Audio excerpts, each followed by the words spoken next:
Fresa Technologies YouTube channel. In this video, we are going to see how to edit the address in Fresa application. Initially, we have to log into Fresa application. After your successful login, this is how your dashboard looks. Here, we have to select the respective client.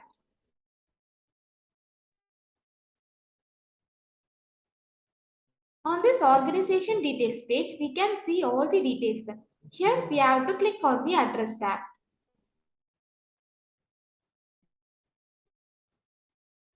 After clicking on the address tab, the address page will be displayed on the screen. If you want to change this detail, we can change it here. After changing the details, now we have to click on the Save Changes button. This is how to edit the address in Fresa application. Thanks for watching.